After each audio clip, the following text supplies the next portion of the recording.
and basketball analysis with over 70 years combined experience.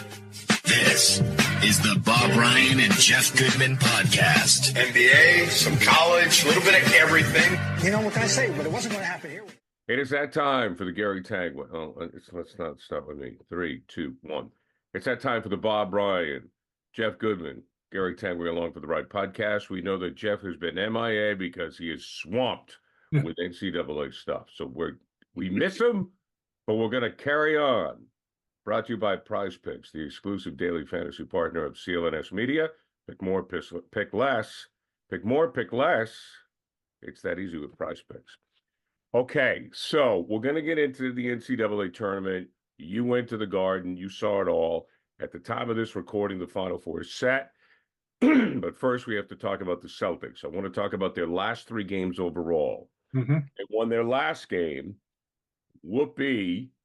But then the Atlanta game, the first one, we talked about that. I mean, that was embarrassing. Then the second game, they still lost, but it had to go to overtime. So how are you feeling about the season now? I'm still a little annoyed. I'm not panicked. I'm annoyed. The things are correctable technically, but but get inside the heads. That's not technical. That's different. But the problem, not the problem. The ongoing issue seems to be, if we have one with this team, is their conduct at the end of close games. And, so often they don't have a close game. They've won 3 games by 50, God knows, Right. But consider that their last, but 2 of their last 4 losses were close games in which they did not execute it as well as the other team at the end.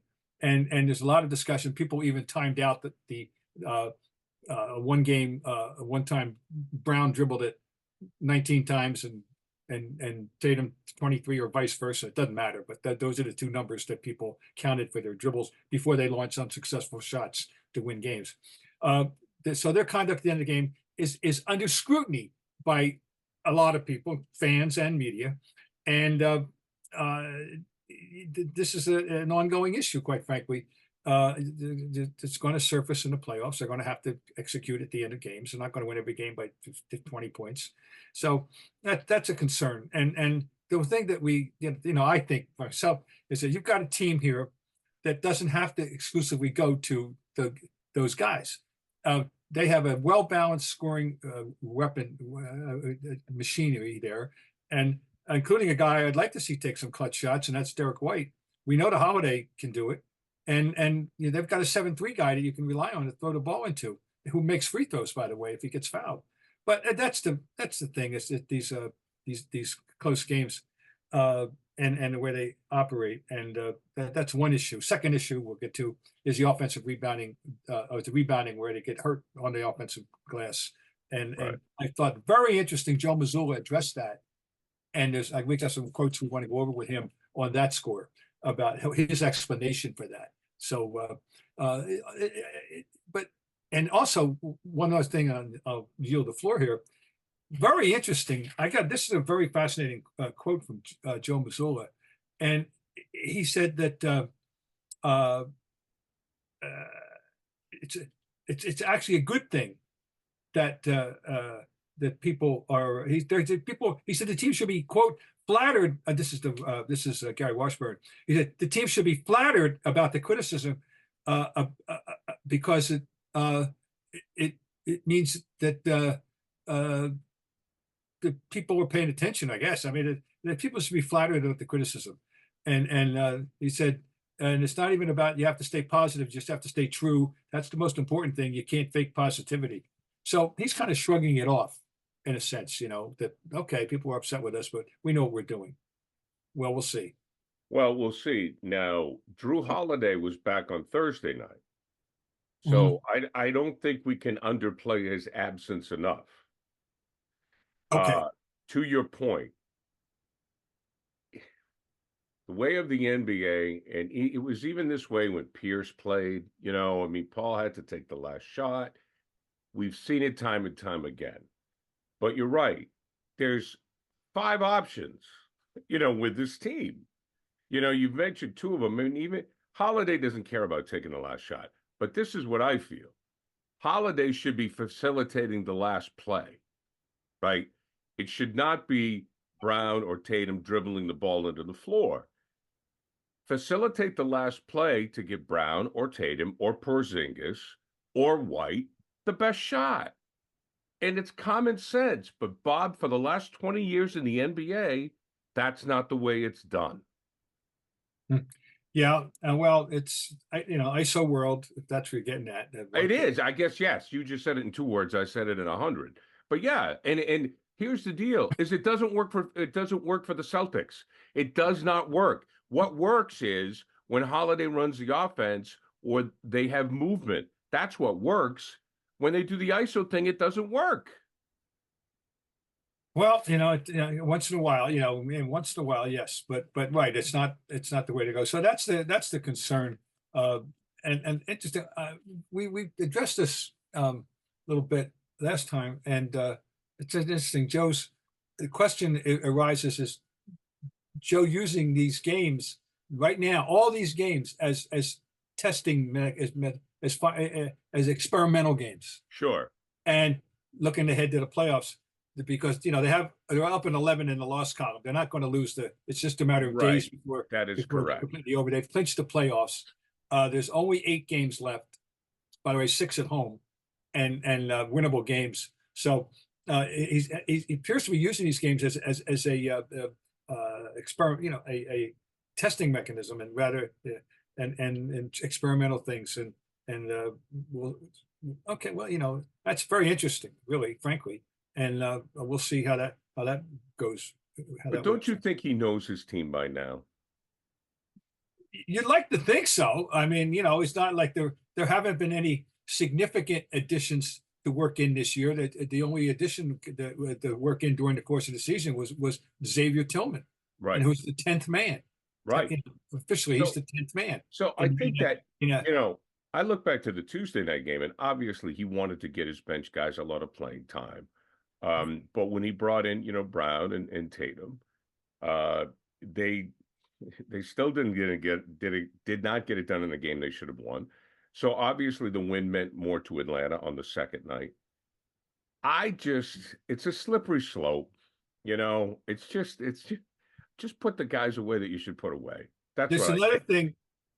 Joe's flattered that people care. You know what I mean? That people are looking at this team so closely.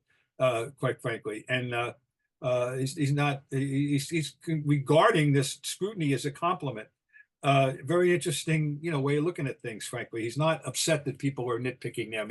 He's happy that they care enough to nitpick them, and that they you have to nitpick them because the big picture is that they're pretty damn good. We all know that, and but it just being pretty damn good isn't going to get another flag hung if they don't pay attention to some details. The other thing that is offensive rebounding, and the numbers and the 2 Atlanta games, they gave up 33 offensive rebounds to the Hawks, and they bounced back against New Orleans and had a much more representative showing. But he's got all this technical explanation of what's going on, and you have to really follow it very closely. He's talking about shift activity. Don't get caught up in no man's land, and your guy cuts behind you. You have to look at the route. It's hard to look at the box score. That just gives you the result, not the process, quote unquote.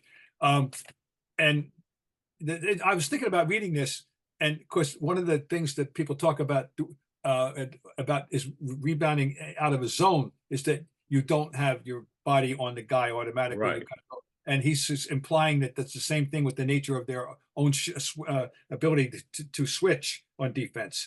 And that. All right, I never heard that theory before. We'll applying it in that sense. We'll see. But he does make a very good point, because the Bob Ryan first rule of rebounding, very simple. Do you want the damn ball or don't you? Right. Go get the damn ball. I usually use another adjective, and that's number one. Then you talk positioning and you talk timing, and then last and least important is jumping, frankly. And so, but the number one is you want the ball or don't you? And he's saying the first, I was quote now from Joe Mazzulla. The first teaching point is to guard the ball better. The second teaching point is to be aware of shit down at the end. The third one is to go get the ball. There were 6 that we didn't go get the ball. This is the last game in Atlanta. You just have to get to the root and coach. Well, I think it's number 1. It's not number 3, but I see what he's saying. But believe me, the number 1 is you want the damn ball or don't you? Right. And go get the ball. They have had games where they have been the dominant. They've been the aggressor. They've won games in part because of aggressive offensive rebounding. It's not like they can't do it. I just hope that this is a point of emphasis when the big games start. I want to know that they are really that they want to cover that base very closely. That they want to make sure that they do the job on the defensive boards and don't get hurt on the offensive boards. And obviously against New Orleans, they were locked in. They played great defense. They were enough was enough, and they straightened things out. Finally, that's good. Good. And but let me ask you this, Bob, because I do want to get into the college stuff. Yeah. What's your gut telling you? What is Bob Ryan, Hall of Famer, 50 years on the beat? What is your gut telling you about this team in the playoffs? That they have to prove themselves. That I'm not convinced that they have the championship je ne sais quoi, the championship awareness, what it means, the detail, the desire to do all the little things. I believe they are the most talented, team in the league at every junction, 1 to 5, 1 to 6, 7, 8, 9, right down to 10 with Tillman. No, I wouldn't trade this roster technically for any other roster in the league. No, you're nothing. There's no other team I'd rather have technically. But, we know one team that has proven itself lately, and that does, and they don't have to have 10, and that's Denver. And they have to follow a blueprint of the Warriors in their glory years too, that pay attention to detail. I'm not convinced. I'm hopeful, but I'm not I'm reasonably confident that they'll, but they have to prove it. I'm sorry, they have to prove it, and they start with Tatum, and it starts with Tatum, and he has to play as well as he can play in these playoffs and play intelligently. But they don't need a talent infusion. They do not need anything technically. Although, the one place area of vulnerability has been at times this offensive rebounding that we talked about. I think with the team that they have, it's correctable. It's not like they don't have the bodies to get the job done. I think it's correct. So, but I think that I'm not making them the favorites. To me, Denver's the favorite until further notice. And they have something to prove. Football season may be over, but the action on the floor is heating up. Whether it's a tournament season or the fight for a playoff home court, there's no shortage of high-stakes basketball moments this time of year. Get in on the excitement with PrizePicks, America's #1 fantasy sports app, where you can turn your hoops knowledge into serious cash. Testing my skills on PrizePicks this season is the most exciting way to play daily fantasy sports. If you have the skills, you can turn $10 into $1,000 with just a few taps. PrizePicks is really simple to play, and I can make my picks and submit my entry in less than 60 seconds. Download the app today and use code CLNS for a first deposit match up to $100. Use the code CLNS for the first deposit match up to $100. Pick more, pick less. It's that easy. Okay, Bob, let's go to the NCAA tournament. First of all, I want to ask you about your experience watching the games in Boston. That it continues to be a good venue. The crowd was good. Obviously, I heard I heard compliments from people that were covering it about the way it was run, complimenting BC, who are the host institution, the people that they hired to get the jobs done. Only good things. I have, so that's my impression. I was a fan up in the section 301. So I strictly spoke as a fan. My experience was very good with my daughter watching those games. The impression of the quality of play was uneven, and I do think that the Iowa State Illinois game was marred by the worst kind of college over officiating. I've said this for 30 years that every official at every level should have to pass a pass-fail quiz before every game he or she referees. And that question is, why am I here? And you are not here to demonstrate to us that you know every comma in the rule book. You are here to adjudicate the smooth flow of the game, no more, no less. And these officials have failed that very badly at times and at the Garden. And so that was a little bit of a marring, something that marred. Now, the overall impression, I went into the tournament overall saying UConn's the best team after watching the Big East tournament, and they clearly are the best team. They can lose; they're not invincible, but they're the best team. And I will be very surprised if they do not win the championship this year. What I'm observing, and I was texting my old television colleague Donnie Marshall. Oh yes, and I was just like, Donnie, is it me or has the quality play really gone down? And there's a couple of reasons for that. Like I don't think it's a big deal. He said COVID obviously set people back, but I think COVID. I think players getting to the NBA via whether they go to the G League, being one and done. If a player is 1 year and done, they don't have a chance to mature and become a great college player, and they go to the NBA, and maybe in 3 or 4 years, they'll be a good NBA player. And then the guys who stick around in college aren't as good as the ones who are one and done, right? I mean, they're not, so it's just the quality. Every year I just say, okay, it's great that Alabama's there. It's great that, okay, we have an NC State, which is an 11 seed, which beat a Duke team, a number 4 seed. That Duke was not that good. And I just go, the product is it's just not what it was. Yeah, I think I agree with you in general. Also, the fact with this, and it's only going to get worse because in terms of the continuity, the teams aren't TEAMs the way they should be. Right. Because the constant influx and turnover of personnel, the transfer portal issue, of course. So it's going to be a factor as you're trying to find a team that has been together for a while, and like the last great college team I loved that played together and they chose to stay in school was Florida. It is. And you know how long ago that was, folks? That was 2006-07, their second one. So that's how long ago we're talking here. That last great team, and why they were a great team. It's because Joakim Noah and chose to come back, right? In Horford, when he could have gone out, right? And Corey Gaines did, and I think Al was a year younger. He was younger, but that was a great last truly great college team. That was Florida back-to-backs.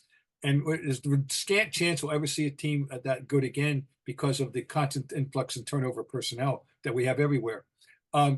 So that's part of it. But UConn, though, they're good. They're damn good. Well, enough of me bitching and moaning. Let's talk about. They touch all the bases.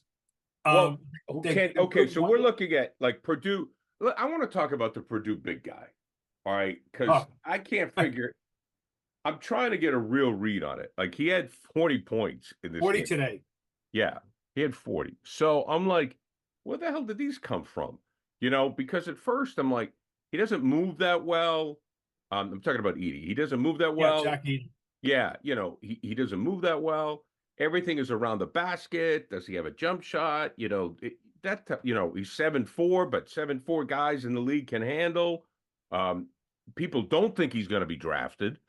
How do you feel about him? He's a throwback player. This is a throwback player without any question. Today's game, I don't remember anything that was more. His range was 3 feet.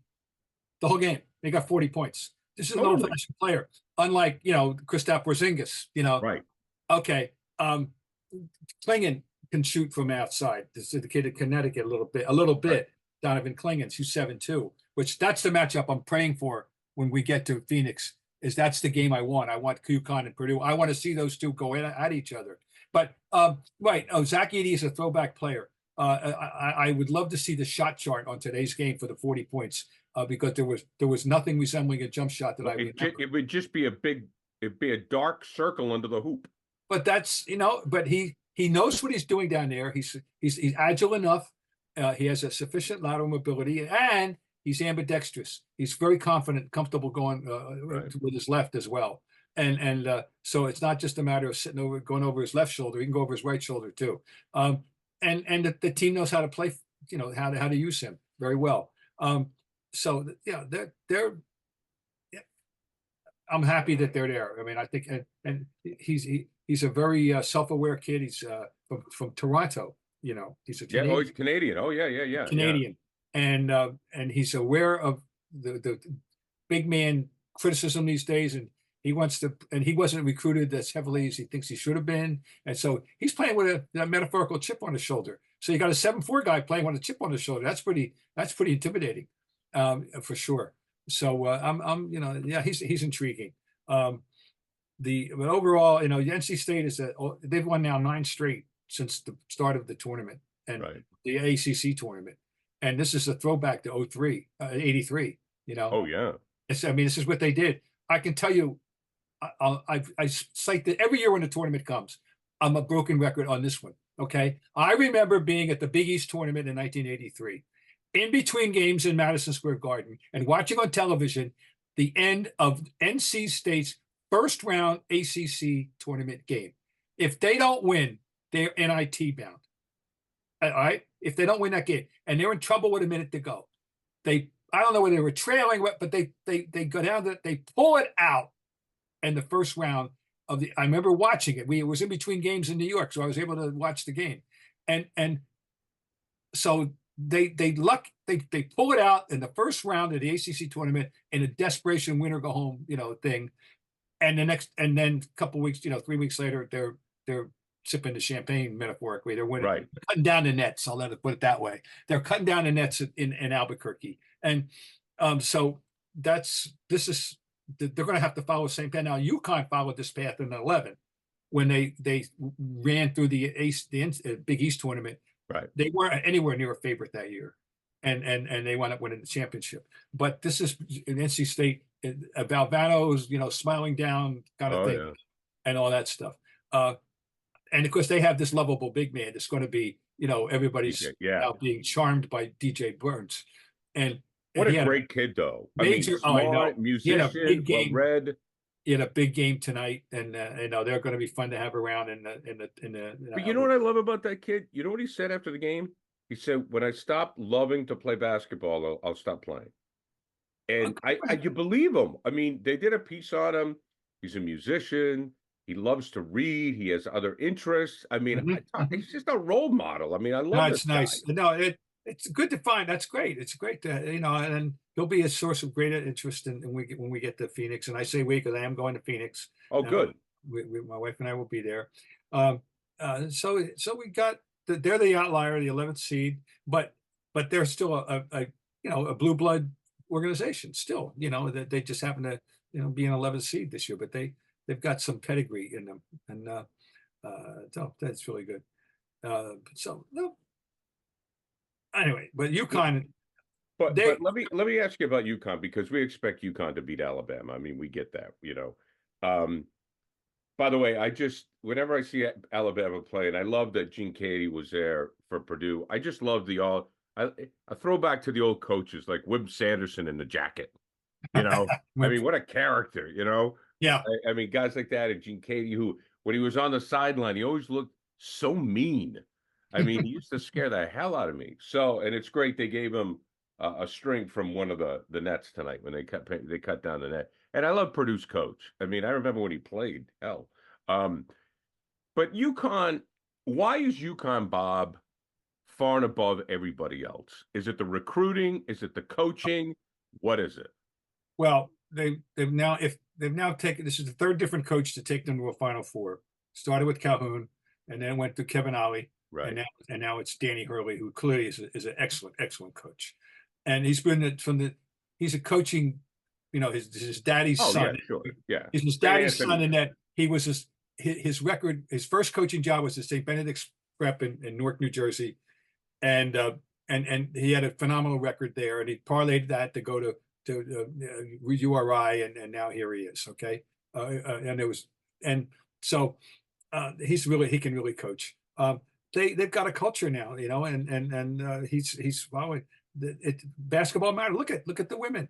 They've won 11 championships on the women and 5 in the men, and this is their 7th Final Four. And they got an outside chance. The women have an outside chance of winning, so they could have the parlay. By the way, NC State's got the women are playing tomorrow for they may go too. So anyway, basketball matters. It matters. It always mattered to a degree. Back in the 50s, they dominated the old Yankee Conference. In the 60s, it was still pretty good.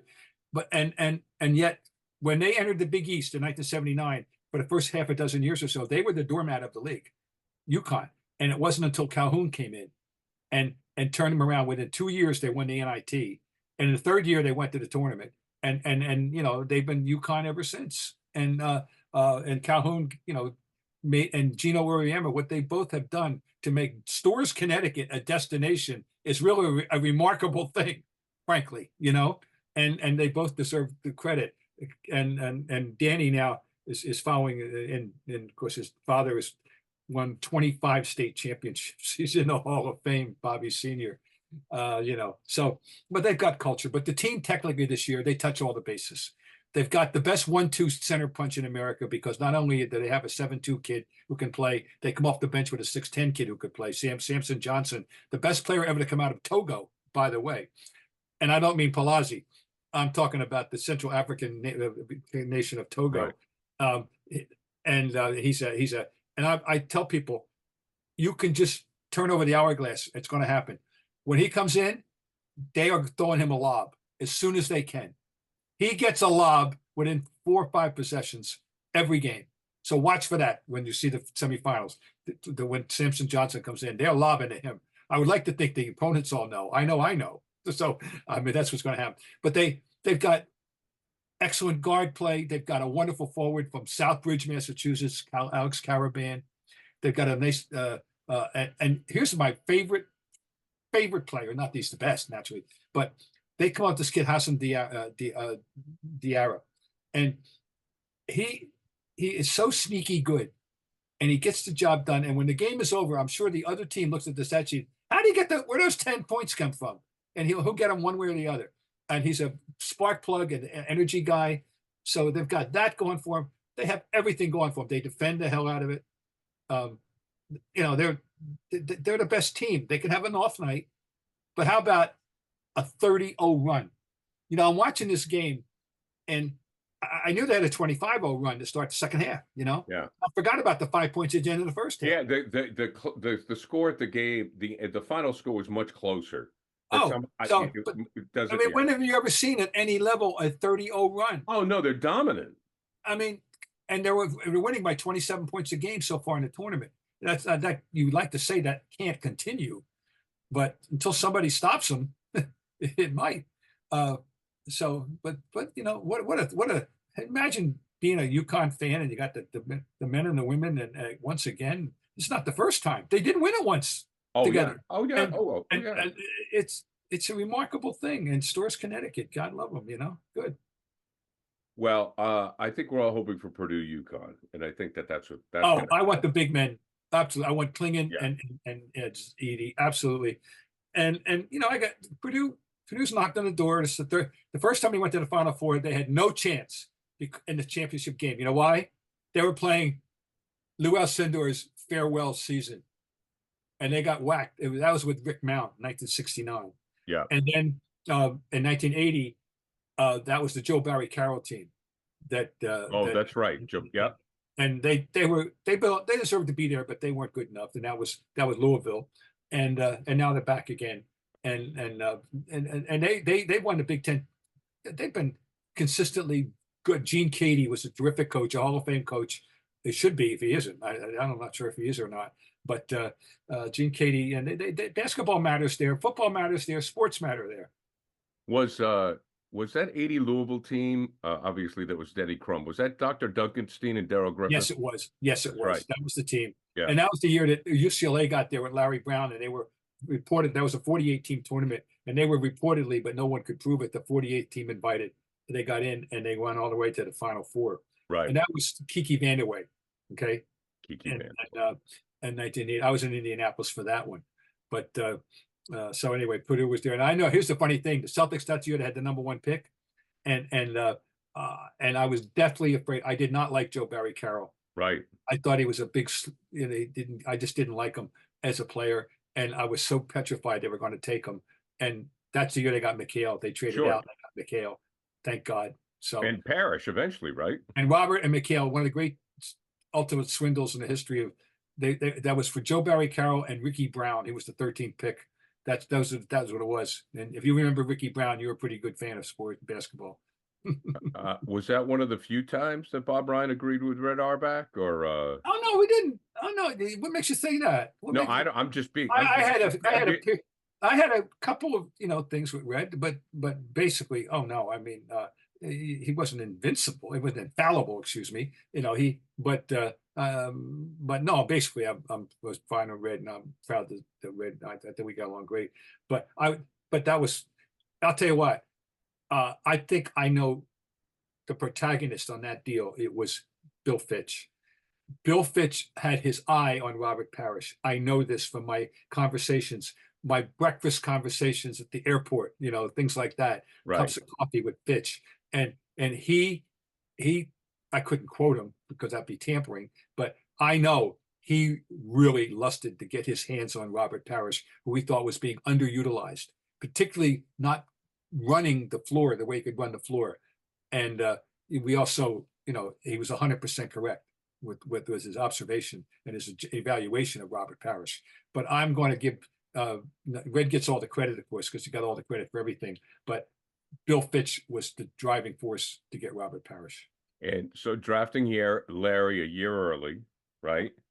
And yes, then making this deal. Yes. Oh yeah. Well, drafting Larry. Here's the other thing we'll never know. And I never asked Red specifically, and he might have resented it.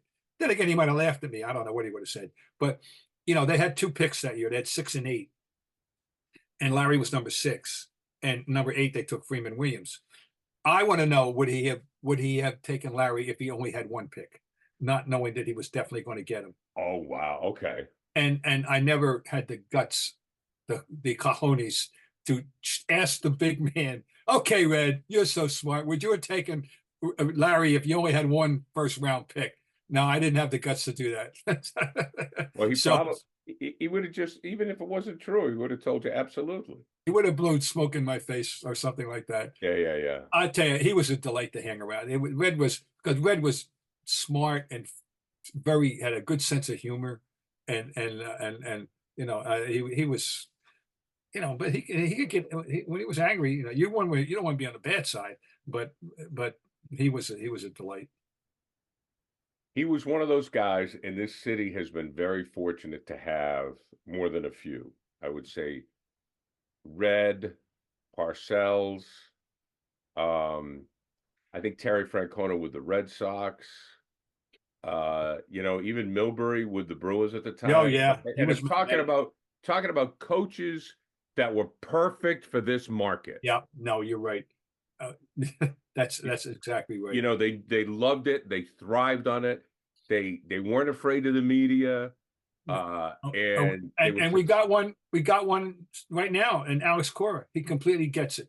Totally. He gets it completely. I think Montgomery does too, by the way, with the Bruins. Yeah, I mean, I don't know, but I also don't think, Bob, and I'm going down a different path here, because of the demands of the reporters today with social media. Yeah. And the constant need for information, I don't think there's the animosity between reporters and coaches that there once was, because I think, and this is no disrespect to the reporters. I mean, thank God Shaughnessy, God bless him, but I can remember when I started in this business in the 80s. I remember the guys from the Herald, and whether it be Kimball or Gigliotti or Mannix or over at the Globe, Ryan or Shaughnessy or Lamontville. I mean, any number of you guys could take on a coach or a man, Yeah. And now, because I think guys need access, they can't do it as often. Yeah. I don't, I'm hesitate to criticize them. They're living in a world that I did not. I got out of that world. Yeah, it's not even a criticism. It's an observation. Like, I don't even mean to be critical. I think they have to do it to maintain the job. Well, that's too bad. I mean, I have zero regrets about the time I spent or the time that I got Right. out. I think I got out was good for me. I don't, and absolutely. No, I was lucky. I mean, some of the memories, I mean, we talked about Red, but oh yeah, Oh, absolutely. Willie McDonough. Oh, You know, Will. oh, Willie, phenomenal. There'll never be another Will McDonough. Oh my That we God. can safely say. Will never be another Will McDonough. The stuff that he quote really things he got away with in a way, unbelievable. But no, he was. I used to kid Larry Lucchino because before Willie died, I said you were the last guy that Willie trashed. He was. He trashed Larry Lucchino on the Sunday before Willie died. Will died. Basically, he died. He dropped dead literally. Watching the 11 o'clock news at home. Yeah. And it was not. No one saw it coming. It was a shock. No one liked him, but I'll tell you what, he was good to me. Oh, he's the best. Oh, he's great. He was great. I mean, I just look back at that whole generation of media Bud Collins. Oh, Bud, yeah. Oh, what a mentor he was for me, in Sure. so many ways. And oh my God, I was just so lucky to come up with these guys. And the Globe was a treasure chest. Yeah, you, Jackie, and Dan, and Gammons. I mean, it's murderer's row. Yeah, it's just a different world. It's just you can't write long form anymore. Everything is short form. I mean, I know you do, but and game stories are on Twitter. People don't know that it's, and I'm, that's what I took the most pride in of anything that I ever did, including the 24 years of writing the columns was game stories, on deadline, in those days you couldn't, people used them. They not every game wasn't on TV. The way it is now. There might be, if the Celtics in the 80s, there might be 50 games out of 82, okay. But now it's 82 out of 82. Oh, yeah. And it's just different in the world and people are, they're consuming things on their phone immediately. And why they're taking advantage of the modern technology. I do it myself every night. I'm watching, I'm keeping up with stuff, I'm trying to keep up with stuff. Yeah. It's just, but like, I remember, you'd read a Gammons game story or a Ryan game story, or even Borges, or, Willie wasn't really doing it when I came, he was obviously a columnist, but, your presence in the game story, well, like you knew who was writing it. You could hear the voice of the person. Yeah. You could hear the Ryan voice, the staccato, where Gammons was probably a little more dramatic, where Bob was more like you wrote the way you spoke. Anyways, enough of memory lane. One thing we got to point out, so we're on a Sunday evening here. Tonight the Lakers beat the Nets tonight, which the Nets are out of it. They have no bearing. Right. Every game, the Lakers matter. Every game for them. LeBron had 40, shooting 9 for 10 on threes. So don't forget, he's still alive and kicking, folks. In case anybody wants to know. Okay. And number 2, the Nets they started the game going scoreless for the first 6 minutes and 21 seconds. Oh my God! Before they scored a point. All right. Brutal. And one more interesting tidbit of this game, that apropos of just because the Lakers won the game. They won the game 116-104 with 2 bench points. Wow. Gabe Vincent had 2. The 114 of the 116 points were starters. And that's low scoring in today's NBA. Yeah, I know. So I mean, that's just an oddity. I'll throw it out there. Okay. Anyway, life goes on. We got the final 4 set. I'll be going. I don't even know if it's my 32nd or 33rd. I lost track over the years. It's very nice of Mrs. Ryan to accompany you. She loves it, and it's a great social event too. You see old friends and but she likes the games very much. Well, you're going to be in Phoenix. Maybe you can go over to whenever you mention Phoenix, I always love the story about you sitting by the pool with Paul Westphal and Pat Riley in 76. 552 West Burridge Lane was his address. I'll never forget it. I should drive by just for the hell of it. Yeah, my God. All right, Bob, thank you. We'll talk to you again. Okay, take care, Gary.